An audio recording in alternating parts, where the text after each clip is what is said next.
देख रहे हैं हमारा YouTube चैनल शब्द शब्द शैलेंद्र सिंह। आज हमारे साथ हैं मनोवैज्ञानिक डॉक्टर नेहा आनंद, जो अपना बोधि ट्री नाम से एक संस्था चलाती हैं। साथ ही साथ उनका एक अनुभव है मनोविज्ञान के क्षेत्र में काम करने का। कोरोना पीरियड में बहुत सारे लोगों को काउंसलिंग कर रही हैं, जो हेल्पलाइन के ज़रिए भी उनके पास आ रहे हैं और सीधे भी आ रहे हैं। तो हम कोरोना के जो पोस्ट दिक्कतें हैं मानसिक रूप से, उन पर भी चर्चा करेंगे। साथ ही साथ जो बोधि ट्री है वो कैसे बनी और किन उद्देश्यों को लेकर डॉक्टर नेहा आनंद ने बनाई है, और नेहा जी का अपना सफ़र कैसे शुरू हुआ, इस पर भी बात करेंगे। नेहा जी, बहुत बहुत आपका स्वागत है। बहुत बहुत आभार। सबसे पहले तो आपका अपना जो सफ़र है जी, कैसे शुरू हुआ मनोविज्ञान के क्षेत्र में पढ़ाई करने और उसके बाद उस क्षेत्र में काम करने का? देखिए, मैं एक मेडिकल फैमिली को बिलोंग करती हूँ। मेरे फादर एक कार्डियोलॉजिस्ट रह चुके हैं, बहुत ही सीनियर। तो बचपन से हमारे यहाँ सिर्फ क्लिनिक या हॉस्पिटल पे फोकस नहीं देखा मैंने। मेरे फादर क्लिनिक के बाद, हॉस्पिटल से वापस आने के बाद, वो इतना डेडिकेटेड रहते थे कि गरीब लोगों को दवाइयों से लेके फ्री ट्रीटमेंट से लेके सब कुछ ऐसा लगता था कि जैसे वो ही रिस्पॉन्सिबल है। तो एक शुरू में ये आया कि मुझे भी डॉक्टर बनना है, जो शायद अमूमन हर बच्चे का होता है कि डॉक्टर से शुरुआत होती है। लेकिन धीरे धीरे ऐसा लगा कि नहीं, मेडिकल प्रोफेशन से आगे भी कुछ है जिसमें हम उपचार तो कर सकते हैं पर दवाइयों की ज़रूरत नहीं है। तो साइकोलॉजी के बारे में जाना, और जब मैंने 11th में साइकोलॉजी ऑप्ट किया तो मुझे धीरे धीरे और दायरे उसके पता चलते गए। मेरे प्रोफेसर बहुत अच्छे थे। मैं बिहार को बिलोंग करती हूँ, तो जो मेरे प्रोफेसर रहे उन्होंने मुझे बहुत इनकरेज किया। फिर आगे मैंने अपने फादर से कहा कि मुझे इसी फील्ड में जाना है। हालांकि बहुत सेटिस्फाइंग तो नहीं था पेरेंट्स के लिए। मेरी मदर भी न्यूट्रिशनिस्ट हैं, तो उनका कहना था कि भाई तुम इस फील्ड में जाना चाहती हो, तुम बहुत परेशान हो जाओगी। बहुत केसेस ऐसे आते हैं, हर माँ बाप अपने बच्चे के लिए वैसे सोचते हैं। लेकिन मेरा एक जुनून था कि नहीं, करना है। अब डेस्टिनी समझे या जो समझे, शादी मेरी बहुत जल्दी हो गई। तो ग्रेजुएशन होते होते शादी हो गई, मैरिज हो गई। तो ऐसा लगा, और मैरिज लखनऊ हुई। और मैरिज लखनऊ में हुई। काफ़ी कम उम्र थी मेरी, 22 साल उम्र रही होगी उस समय। लेकिन एक पैशन था जो शायद अंदर, कहते हैं ना कि वो जज्बा कभी ख़त्म नहीं हुआ कि नहीं, पढ़ना है। गिव अप नहीं किया। हाँ, डिफ़िकल्टीज ज़रूर आई। तो फिर मैंने बोला मुझे पढ़ाई कंटिन्यू करनी। तो शादी के बाद भी पढ़ाई जारी रही? जी। फिर मैंने स्पेशलाइजेशन किया, अपना मास्टर्स कंप्लीट किया। फिर काउंसलिंग, साइकोलॉजी और साइकोथेरेपी में स्पेशलाइजेशन किया। तब तक बेटी हो गई थी मुझे, और बहुत छोटी थी, तो ऐसा लगा कि अब पढ़ाई ख़त्म होते होते तो फिर गैप हो जाएगा, मैं जॉब नहीं कर पाऊँगी। लेकिन फिर वही चीज़ है कि मेरा और किसी चीज़ में मन नहीं लगता था। घूम फिर के मनोविज्ञान में, घूम फिर के वो साइकोलॉजी एक ऐसी चीज़ थी जो मुझे बहुत अट्रैक्ट करती थी, किताबें पढ़ते रहना। फिर मैंने सोचा कि इतना स्पेशलाइजेशन कर लिया, वो किस काम का है। तो बेटी मेरी 6 महीने की थी, तो मैंने एक न्यूरोसाइकेट्रिक हॉस्पिटल ज्वाइन किया। अच्छा। और मैंने उनको रिक्वेस्ट किया कि भाई मैं थोड़ा टाइम दे पाऊँगी, बहुत ज़्यादा टाइम नहीं दे पाऊँगी क्योंकि मेरी डॉटर बहुत छोटी है। तो शुरुआत मैंने बहुत कम टाइम से की। फॉर्चुनेटली शायद हर किसी को एक गिफ्ट लेके इंसान आता है। मेरे पास कुछ रहा होगा, ईश्वर की देन। मेरे क्लाइंट्स जो थे, जो मेरे सीनियर थे, उनको शायद बहुत टाइम लग जाता था, और मेरे जो पेशेंट्स होते थे वो बहुत जल्दी ट्रीट हो जाते थे। कम्युनिकेशन उनके साथ एक अच्छा बन एक रैपो बहुत अच्छा, ट्रस्ट बहुत अच्छा डेवलप हो गया। तो वहाँ जो बहुत ही सीनियर साइकेट्रिस्ट थे, उन्होंने बोला कि नहीं, we want you full time, तुम फुल टाइम दो, और कहीं और कुछ करने की ज़रूरत नहीं है। धीरे धीरे टाइम बढ़ाया, घर में कुछ एडजस्ट किया, चीज़ों को टेकअप किया। 2 साल के बाद मुझे लगा कि अब मैं और मैं ये जितने भी मनोवैज्ञानिक मुझे सुन रहे हैं, मैं बोलूँगी कि आप शुरुआत में ही अपना काम नहीं कर सकते हैं, क्योंकि ओपीडी में आपको बहुत कुछ अंडर सुपरविजन सीखना पड़ता है। साइकेट्रिस्ट के साथ बैठ करके कौन सी दवाइयों के क्या साइड इफ़ेक्ट्स आते हैं, कौन सी थेरेपी कहाँ आती है, हम सही जा रहे हैं नहीं जा रहे हैं। तो ये मैंने 2-2.5 साल जम के देखा, और मुझे याद है ओपीडी शायद पूरा दिन खाने का टाइम नहीं मिलता था। फिर मैंने डिसाइड किया कि ये भी बहुत ही कोइंसिडेंस रहा शायद। जॉब में रहते रहते मेरे पास एक बार जस्ट डायल से फ़ोन आया। अच्छा। तो उन्होंने कहा कि कहीं से हमें पता चला है और कोई इंटर्न था वहाँ अच्छा। से, जस्ट डायल में इंटर्नशिप कर रहा था, तो उसने कहा आप अपने डिटेल्स दे दीजिए, हम आपका डाल देते हैं। मुझे भी इतना कोई आइडिया नहीं था, मैंने डिटेल्स दे दिए, तो मेरे पास क्वेरीज आना शुरू हो गई। जब देखा क्वेरीज आ रही हैं तो मैंने शुरुआत की थी एक कॉफ़ी शॉप में बैठ के अपने सेशन अच्छा। लेने की, और पहली फीस मैंने 300 रुपीज़ ली थी। लेकिन जब वो सेशन लिया तो वो बच्चा मुझे आज वो यूएस में इंजीनियर है। अच्छा। और बहुत ही अच्छी कैरियर काउंसलिंग थी? नहीं, वो काउंसलिंग थी। वो अच्छा। बच्चा उस समय 12th के बाद यहाँ आईआईटी की तैयारी कर रहा था, कोचिंग करने आया था, पर वो इतना एक्यूट डिप्रेशन में आ गया था कि उसने गिव अप कर दिया। और भी एंजाइटी डिसऑर्डर्स थे। तो सबसे पहली क्वेरी, क्योंकि वो पहला क्लाइंट था मेरा, तो वो बहुत जल्दी ठीक हो गया। 3-4 महीने के अंदर वो बिल्कुल स्वस्थ हो गया। उसने क्रैक भी कर लिया एग्जाम। अच्छा। वो चला गया, आज भी वो मेरे से कांटेक्ट में है। इस बात को 15 साल हो गए होंगे। और तब मुझे लगा कि नहीं, मुझे अपना काम करना चाहिए। फिर मैंने स्टार्ट किया, मैंने पहली ब्रांच खोली और वो फॉर्चुनेटली महादेव की कृपा से बहुत अच्छी वो हो गई। लेकिन उस समय लोग मुझे जानते नहीं थे। मेरा पूरा डेडिकेशन था कि बस मेरा काम होता है। बॉडी ट्री उसी समय बनी? उस समय मेरे ऑफिस का नाम था साई केयर। अच्छा। और साई केयर, क्योंकि लखनऊ में जिससे भी मैं मिली, चाहे केजीएमयू के भी जो सीनियर साइकाइट्रिस्ट थे, उन्होंने मुझे बोला कि तुम मत स्टार्ट करो। अच्छा। तुमको जॉब करनी चाहिए, तुम बहुत अच्छी हो। और केजीएमयू अगले साल क्लिनिकल एमफिल स्टार्ट कर रहा है, तुम यहाँ ज्वाइन कर लो। तो मैंने कहा नहीं सर, जब तक मैं थोड़ा थोड़ा देखूंगी, मुझे कोई पैसे की तो रिक्वायरमेंट है ना, और ये फील्ड पैसा कमाने वाला है भी नहीं, मैं एस्टैब्लिश हो जाऊंगी। किसी को भी ट्रस्ट नहीं था। जिस हॉस्पिटल में मैं काम करती थी, उन्होंने मुझे बहुत ही भारी मन से टर्मिनेशन लेटर दिया और उन्होंने बोला तुम ठीक, तुम्हारा डिसीजन ठीक नहीं है।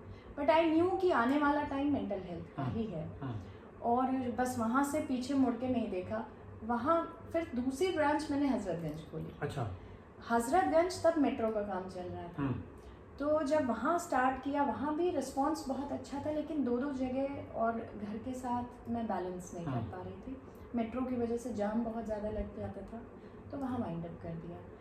फिर आई मैं कंसल्टेंसी पे। अच्छा। कॉर्पोरेट कंसल्टेंसी के लिए मुझे ऐसा नाम चाहिए था, क्योंकि साई, कहीं पे साइको लग जाता है तो एक स्टिग्मा है। तो मैंने कहा नहीं, नाम चेंज करना पड़ेगा और आप रजिस्टर करा लेते हैं। और ये बात लगभग 10 साल पहले की होगी। तो मैंने सोचा कि नाम ऐसा होना चाहिए जो थोड़ा सा स्ट्राइकिंग नेम हो। तो मैं, क्योंकि बुद्धा की नगरी की हूँ और वहीं से शायद मेरे फादर का नाम भी अशोका है। अच्छा। तो एक बुद्धा से कुछ लगाव सा है। तो फिर बोधि ट्री, क्योंकि ज्ञान और एनलाइटनमेंट उस पेड़ के नीचे से ही उनको भी मिला था, तो मैंने फिर डिसाइड किया कि नहीं, बोधि ट्री रखेंगे। किस साल की बात है? बोधि ट्री मैंने 2012 या 13 में स्टार्ट किया था। तो बोधि ट्री, कुछ नाम कई बार ऐसा होता है, तो कॉर्पोरेट के आने लगे, यूनिवर्सिटीज के आने लगे, लेकिन धीरे धीरे फिर मुझे लगा कि नहीं, यहाँ तक ये पर्पस नहीं था मेरा। मेरा पर्पस ये था कि मुझे ऐसे लोगों तक जाना है जिनको शायद समाज में पता ही नहीं है कि काउंसलिंग और थेरेपी नाम की भी कोई चीज़ होती है। लोग समझते हैं कि अगर हमें कोई साइकोलॉजिकल या इमोशनल प्रॉब्लम है तो हम एबनॉर्मल तो नहीं हैं। ये एक टैबू हमेशा से है। आज काफ़ी चेंजेस आ गए हैं, पिछले 15 सालों में बहुत चेंजेस आए हैं, फिर भी बहुत लोगों में अभी भी हिचक है। तो फिर मैंने सोचा कि इस संस्था को गांव में लेके जाएंगे। अच्छा। तो मैंने फिर सोशल वर्क स्टार्ट किया और हफ्ते में एक बार मैं किसी न किसी गांव जाती थी। अच्छा। वो इसलिए कि मेरे पास, अब ये तो महादेवी जाने कि कैसे हुआ कि गांव के लोग बहुत आते थे मेरे पास। और वो कहाँ से, वर्ड ऑफ माउथ। मैंने कभी कोई पीआर नहीं किया, कोई पब्लिसिटी पे, कभी मार्केटिंग पे पैसा नहीं लगाया मैंने, लेकिन बस जो ठीक होते गए, वर्ड ऑफ माउथ होता चला गया।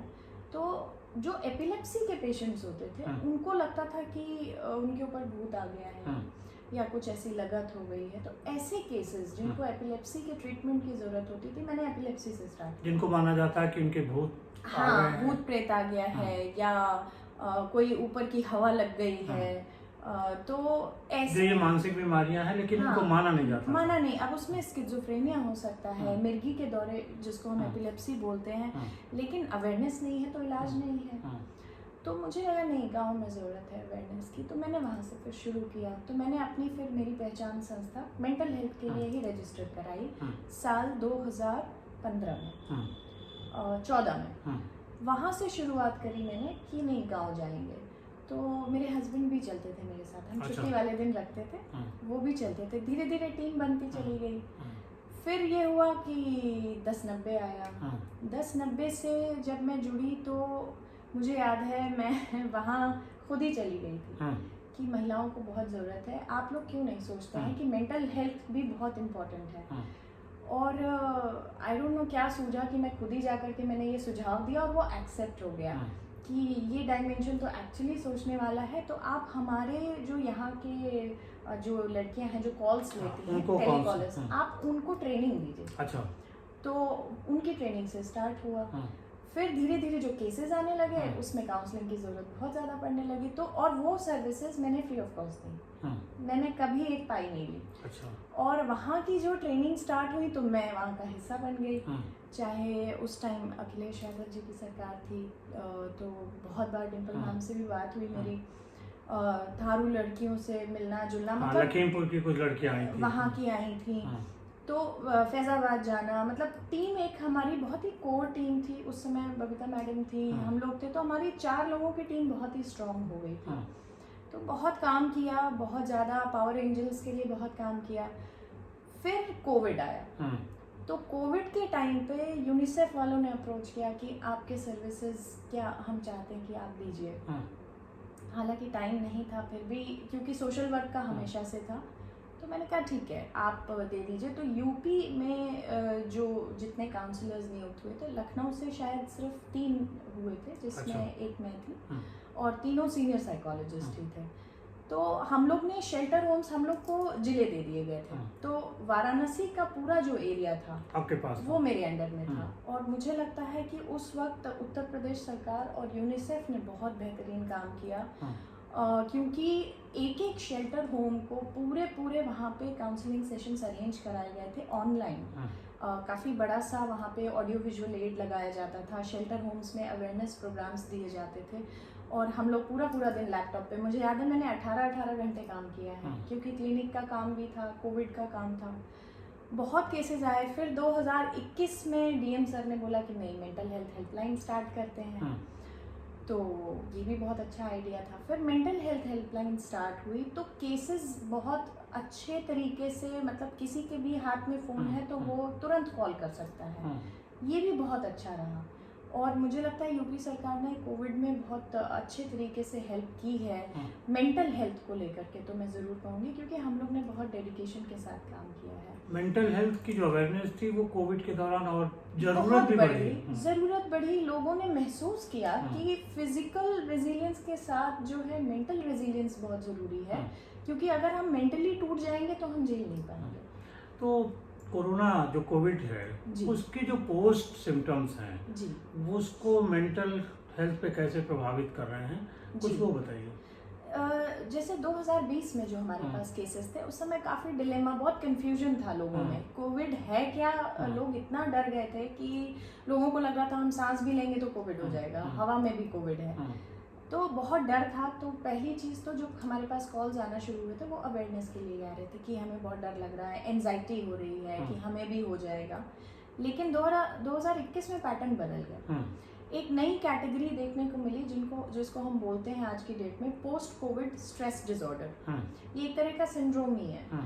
तो जो लोग उबर गए, जो लोग ठीक हो गए, उनको जैसे हार्ट पेशेंट्स जो होते हैं वो सिम्टम्स जो कार्डियक सिम्टम्स होते हैं और जो इस पीसीएसडी के सिम्टम्स है वो ओवरलैपिंग है, ऑलमोस्ट सिमिलर है। तो चेस्ट में पेन होना, एक्सट्रीम एंजाइटी होना, पसीना आना।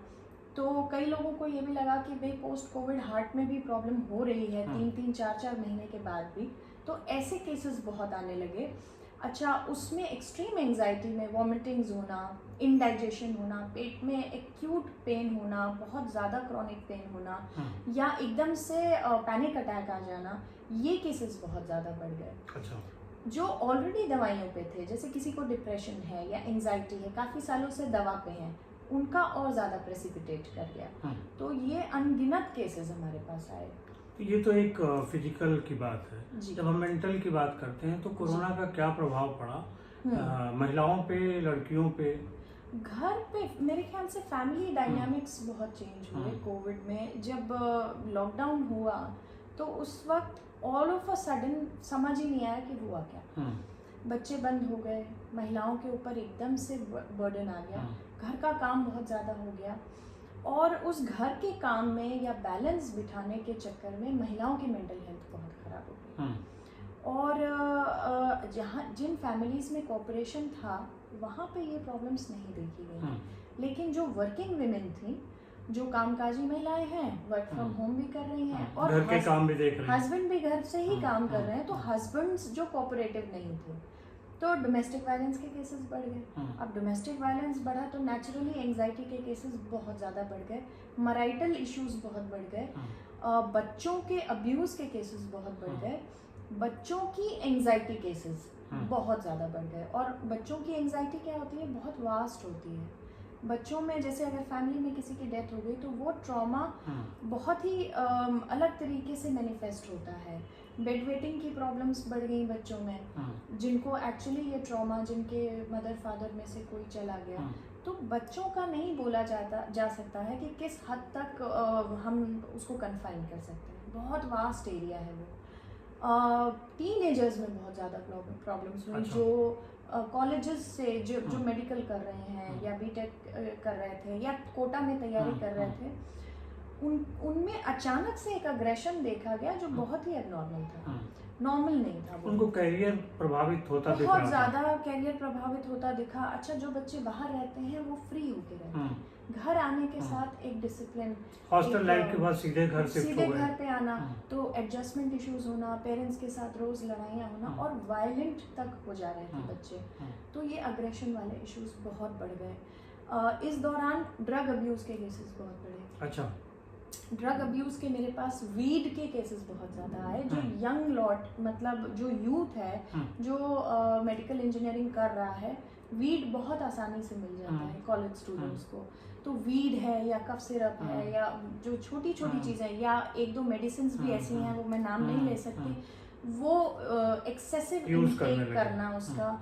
तो वो क्या कर रहे थे, नेगेटिव आउटलेट, कि स्ट्रेस हुआ तो हमने ड्रग ले लिया और अपने कमरे में बंद हो गए, तो स्ट्रेस कम हो गया। तो स्ट्रेस कम हो गया। वैसे क्या था, दोस्तों के साथ चले गए, हमारा रूटीन बना हुआ है, कॉलेज लाइफ चल रही है, तो ड्रग अब्यूज इस दौरान बहुत बढ़ गया। ये केसेस हमारे पास, मैं ये ज़रूर मेंशन करना चाहूँगी कि एक दिन में हमारे पास स्लॉट्स नहीं है आज की डेट में। 3-3 हफ्ते या महीने भर की वेटिंग चल रही है इस समय, जो क्योंकि मेरे पास है नहीं सेशंस देने के लिए। और पहले क्या होता था कि अमूमन आ जाते थे, भी डिप्रेशन एंजाइटी तो आम बात है, आ जाते थे, हमारे लिए आम बात है। लेकिन आज की डेट में जो केसेस आ रहे हैं, मुझे लगता है मेरे 15 साल के करियर में जो केसेस मैंने अब देखे हैं, और बहुत कॉम्प्लिकेटेड और क्रिटिकल केसेस, मुझे रोज़ लगता है मैं सीखती हूँ। और मेरे लिए ये बहुत अच्छा है कि रोज़ इन्हांस होता है, मैं डेली पढ़ती हूँ, नए विषय भी मिलते हैं, नए केसेस मिल रहे हैं, नए तरीके के केसेस मिल रहे हैं जो पहले नहीं देखे गए हैं।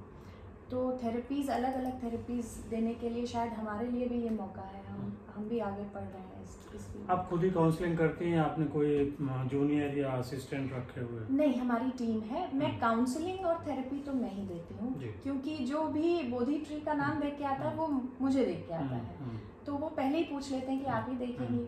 लेकिन टेस्टिंग के लिए हमारे साथ 2 क्लिनिकल साइकोलॉजिस्ट्स हैं, हमारे पास स्पीच थेरेपिस्ट है, हमारे पास स्पेशल एजुकेटर्स हैं। तो वो सेशन वाइज डिफाइन होता है कि हमें असेसमेंट कैसे करानी है, हमें किस तरीके से कौन सा सेशन देना है, वो हम डिफाइन कर लेते हैं। अच्छा, अभी महिलाओं की क्या स्थिति है समाज में? क्या महिलाएं चाहती हैं, लड़कियां चाहती हैं? आपका इतना लंबा अनुभव रहा है, कुछ बताइए। मैं आपको अपने अनुभव से, जो प्रोफेशनल अनुभव है वो तो 15 साल का है, और क्योंकि मैं खुद ऑलमोस्ट 40 हूँ, तो मैं अपनी एज के हिसाब से भी बताती हूँ। बहुत चेंजेस बताते नहीं हैं, मैं बता देती हूँ क्योंकि ये एक्सपीरियंस है, और एज के साथ मुझे लगता है हम मैच्योर होते हैं तो बात का वजन भी बढ़ जाता है। तो जो शायद मैंने अपने टीनेज में महिलाओं को देखा है, महिलाएं घुटती रहती थी, सफोकेट होती थी, एक कुंठा रहती थी। आज की जो महिला है, चाहे वो कामकाजी हो या होम मेकर हो, कोई फर्क नहीं पड़ता, हर महिला एक स्टेटमेंट से बाहर आना चाहती है, लोग क्या कहेंगे। हर महिला उड़ना चाहती है, हर महिला आइडेंटिटी चाहती है, वो बोलना चाहती है, दब के नहीं रहना चाहती और एक बॉक्स में सीमित नहीं रहना चाहती है। अगर हाउसवाइफ है तो जितना खुल के आज की महिला जी रही है, दोस्तों से मिलना, किटी पार्टीज में जाना, मतलब जो पसंद है वो करना चाहती है। वो कुंठा में अपनी एक जो लाइफ है वो नहीं खराब करना चाहती है। लेकिन जो पहले हमने देखा था ऐसा नहीं था। प्रोफेशनली अगर मैं बताऊं तो मेरे क्लिनिक में इस समय जो केसेस आ रहे हैं वो मिड लाइफ क्राइसिस के आ रहे हैं। अच्छा। 40 हिट होते होते हार्मोनल चेंजेस होते हैं। महिलाओं में 2-3 फेजेस में हार्मोनल चेंजेस आते हैं। तो जो ये फेज है 40s के बाद का, वो मिड लाइफ क्राइसिस का है। अब इसमें एक आइडेंटिटी क्राइसिस, अगर महिला कामकाजी नहीं है तो जो महिला घर पे है वो बाहर निकल के अपने आप को ढूंढना चाहती है कि कुछ तो अच्छा होगा, मैं सिर्फ घर गृहस्थी में बंधी नहीं रहना चाहती हूँ। जो कामकाजी है वो ये समझना चाहती है कि मैंने क्या मीनिंगफुल किया पूरी लाइफ में, और अगर नहीं किया है तो बहुत सारी चीज़ें काम के बोझ में पीछे छूट गई हैं, तो अपने लिए तो जिए ही नहीं। ये जो क्राइसिस का टाइम है ये बहुत ज़्यादा इमोशनली महिलाओं को कहीं ना कहीं एक टर्मोइल ले आता है, एक उथल पथल सी हो जाती है। उस समय यदि काउंसलिंग का एक सपोर्ट मिल जाता है और सेल्फ आइडेंटिटी या एक सेल्फ एम्पावरमेंट के लिए, सेल्फ हैप्पीनेस के लिए एक गाइडेंस मिल जाती है, तो महिलाएं उस दिशा में आगे चलती हैं। क्या इसके कुछ और मतलब साइड इफेक्ट भी फैमिली या रिलेशनशिप में पड़ रहे हैं? देखिए, मैंने जैसा बोला कि कुछ टाइम पहले, कुछ डेकेड्स पहले महिला कुंठित रहती थी और पूरी जिंदगी निकाल देती थी। अब वो नहीं करना चाहती है, वो खुल के उड़ना चाहती है। अब उसके लिए उसको बहुत सारी चीज़ें कॉम्प्रोमाइज़ करनी पड़ती हैं। अगर वो घर के विरुद्ध जाएगी तो घर वाले बहुत बड़ा एक क्वेश्चन मार्क लगाएंगे। समाज का फिर वही है, एक जजमेंटल होना लाजमी है, एक्सपेक्टेशंस है, महिला से ही एक्सपेक्टेशंस हैं, ओपिनियंस हैं।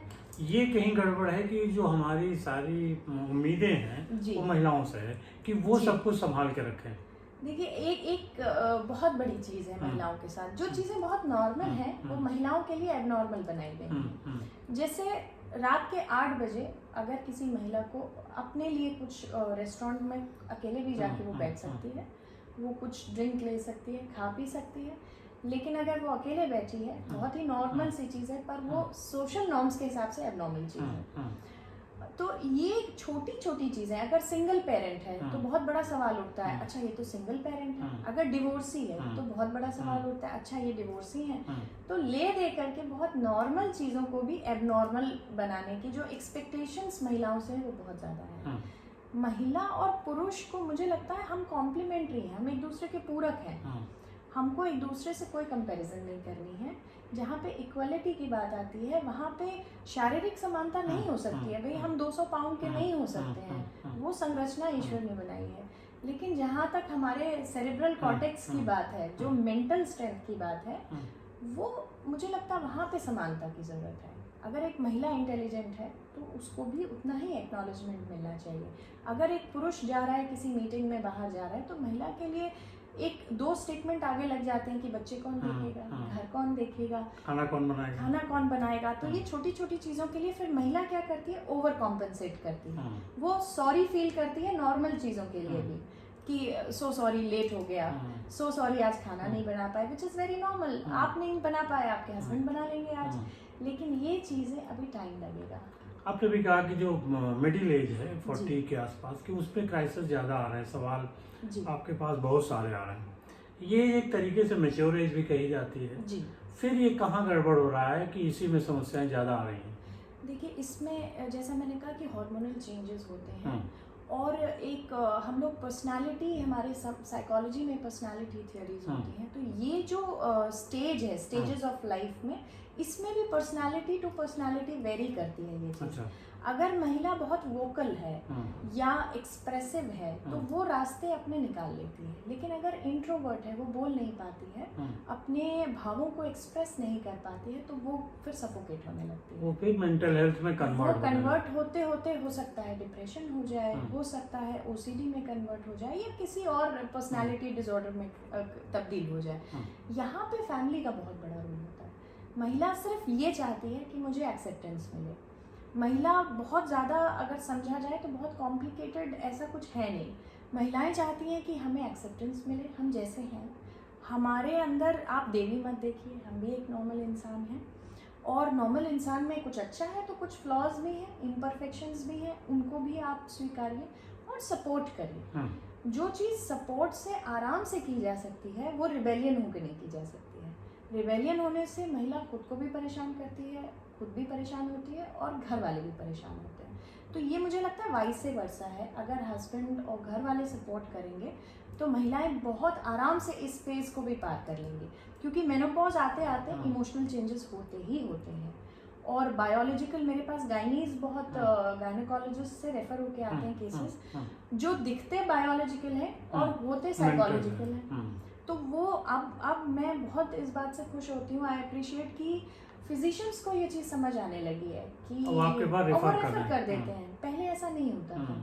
तो अब हमारे पास तो गायनोकोलॉजिस्ट रेफर करते हैं, गैस्ट्रो के बहुत सारे। पहले मेंटल हेल्थ को माना जाता था एक टैबू, वो भी था, एक टैबू था कि सिर्फ एबनॉर्मल है और सिर्फ साइकाइट्रिस्ट ट्रीटमेंट करते हैं। साइकोलॉजिस्ट का जो एक वजूद था, आज की डेट में मैं ये ज़रूर मेंशन करना चाहूँगी, जितने टॉपर्स रहे हैं 12th के पिछले 4 से 5 सालों में सब ने साइकोलॉजी ऑप्ट किया है। और यूपीएससी सिविल सर्विसेज के भी जो टॉपर्स रहे हैं ज़्यादातर ने साइकोलॉजी से ही पास किया है। उससे लोगों को समझने की समझ मिलती है। एब्सोल्युटली। मैं एक और चीज़ यहाँ ऐड करती हूँ, क्यों साइकोलॉजी मेरा इतना बड़ा पैशन है कि हर फील्ड में साइकोलॉजी की ज़रूरत है। मेरे पास आर्मी वालों के बहुत फ़ोन आते हैं कि क्योंकि उनके कई एग्ज़ाम्स होते हैं और एसएसबी या फिर आगे भी जो उनके प्रमोशन के लिए कैडर वाइज एग्ज़ाम्स होते हैं, तो उसमें साइकोमेट्रिक असेसमेंट होते हैं। तो वो आजकल कॉल करते हैं बहुत ज़्यादा। 2020 से मेरे पास वो भी कॉल्स आते हैं कि मैम ट्रेनिंग दे दीजिए, क्योंकि टीएटी आता है उनको। अच्छा। और वहाँ पे हम रिटन तो निकाल लेते हैं लेकिन साइकोमेट्रिक असेसमेंट में नहीं कर पाते हैं। तो इसका बहुत बड़ा रोल है। तो आई एम हैप्पी कि लोग समझ रहे हैं, कॉर्पोरेट में भी साइकोलॉजी को इतनी जगह मिल गई है कि ऑर्गेनाइजेशनल साइकोलॉजिस्ट जो हैं उनकी पे स्केल सबसे ज़्यादा है। और मुंबई वगैरह में तो मुझे लगता है कई साइकोलॉजिस्ट ऐसे हैं जिनका एक सेशन शायद 50,000 60,000 का एक सेशन होता है। अभी हम, हालांकि हमारा फील्ड पैसे कमाने का, मैं बार बार बोलती हूँ, नहीं है, लेकिन जितना हम एफर्ट लेते हैं एक क्लाइंट के साथ उतना शायद कोई मेंटल हेल्थ प्रोफेशनल तो नहीं लेता है, क्योंकि 2 मिनट में दवा लिख देना और एक घंटा एक क्लाइंट की हिस्ट्री लेना, उसके रूट्स तक पहुंचना, ये बहुत ही टोल टेकिंग टास्क है। और हमारी मेंटल हेल्थ भी कहीं ना कहीं उससे डिस्टर्ब होती है। लेकिन क्योंकि हम ट्रेंड हैं तो हमें पता है कि हमें क्या करना है अपने लिए। चलते चलते कुछ और आप कहना चाहती हैं जो हम लोगों की बातचीत में रह गया हो? मैं बस ये कहना चाहती हूँ कि महिलाएं जो कर रही हैं, जैसी हैं, वो बहुत अच्छी हैं। अपने आप को स्वीकारना, सेल्फ लव का कॉन्सेप्ट अब धीरे धीरे आ रहा है। आप अपने आप से बहुत प्यार करिए, क्योंकि अपने आप से प्यार करेंगी तभी आप दूसरों को भी ठीक रख पाएंगी। आपके ऊपर बहुत जिम्मेदारियां हैं। और परिवार वालों को ये मैसेज देना चाहूँगी कि महिलाएं बहुत कुछ शायद अनकही में चाहती हैं कि आप सुन लें बिना कहे उनकी बातें। तो उनके इमोशंस को समझिए, बहुत आसान है उनको समझना। इमोशनल सपोर्ट देते रहिए और वो हमेशा आपकी रहेंगी। बहुत शुक्रिया नेहा जी आपका भी, और सभी साथियों आपका भी बहुत शुक्रिया।